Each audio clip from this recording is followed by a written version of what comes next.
All right, today we're going to talk about the true unsung hero of your home. Yeah, your HVAC system. It's this whole complex thing that, let's be honest, you probably never think about, right up until the moment it dies. So let's dive in.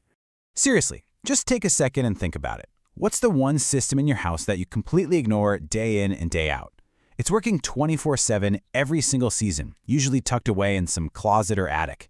And no, it's not your plumbing, it's not your electrical. Yep, it's your HVAC system. That whole web of ducts and wires and machinery, that is the single biggest thing standing between you and being miserable. It's all about your daily comfort and even your safety. So today, we're going to figure out how it works, why it breaks, and most importantly, what you can do about it. Now, to really get a feel for what puts these systems through the ringer, we're not going to just read from some boring manual. No, we're going to zoom in on a specific place. Salisbury, North Carolina. And let me tell you, this town is like a perfect storm of challenges for any HVAC unit. Just look at this. You've got this brutal combination of factors that creates a special kind of stress.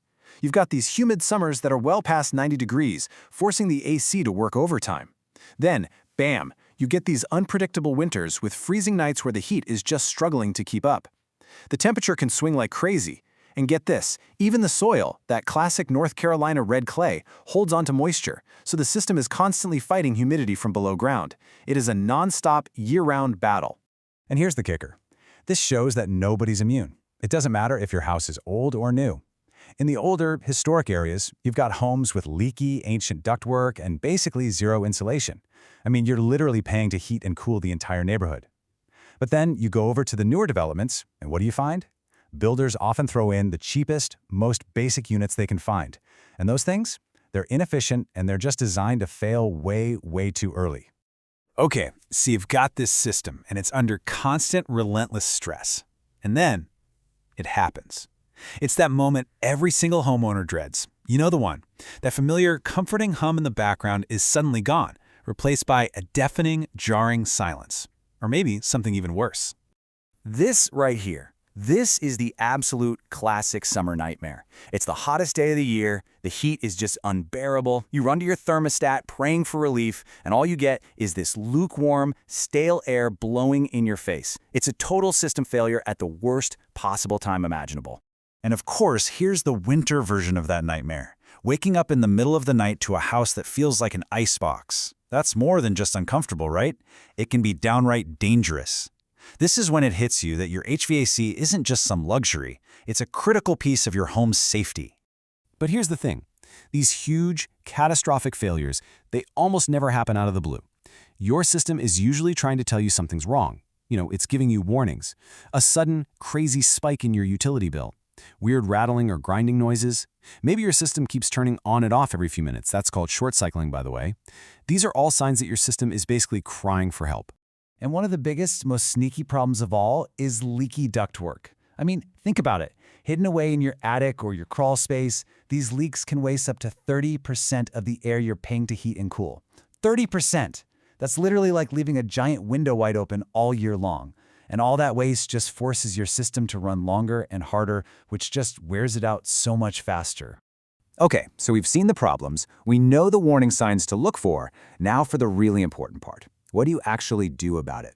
When your system is acting up, you're faced with a pretty big and often expensive decision. So let's break down the different paths you can take.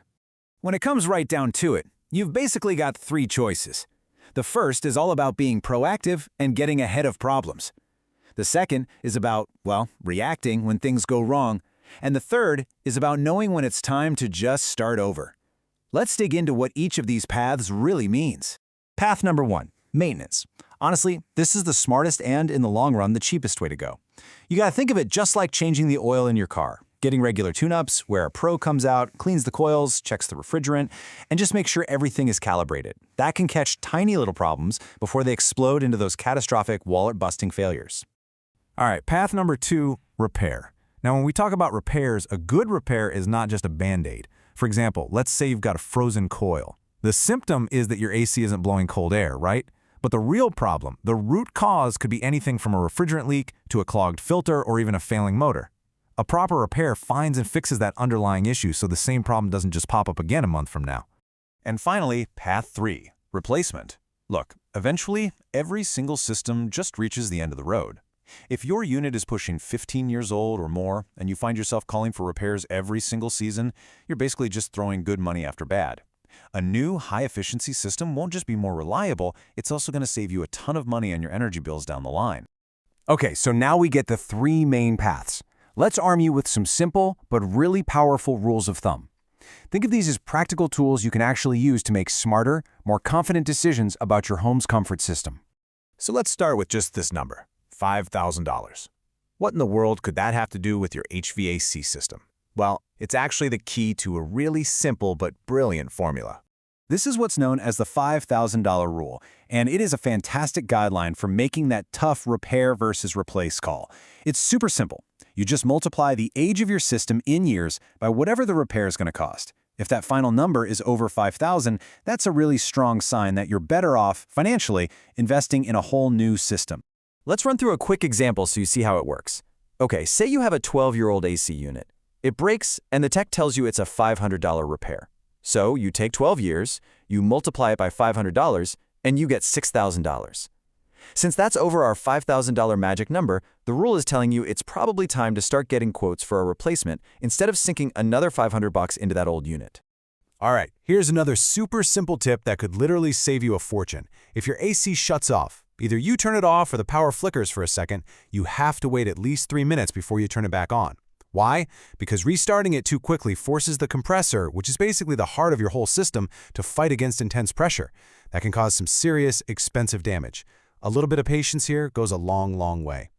And this right here, this might be the single most important thing to remember from all of this. It is so easy to get obsessed with brand names. But in the HVAC world, the quality of the installation is everything. I mean, a perfectly installed regular old mid-tier system will outperform a poorly installed top-of-the-line premium unit every single time. No question. So look, the question isn't if your home's hero will be tested again, because it will be. The next heat wave, the next cold snap, it's always just around the corner. But now you have the tools. You can understand its language, you can spot the warning signs, and you can make the right call when the time comes. So the real question is, are you listening?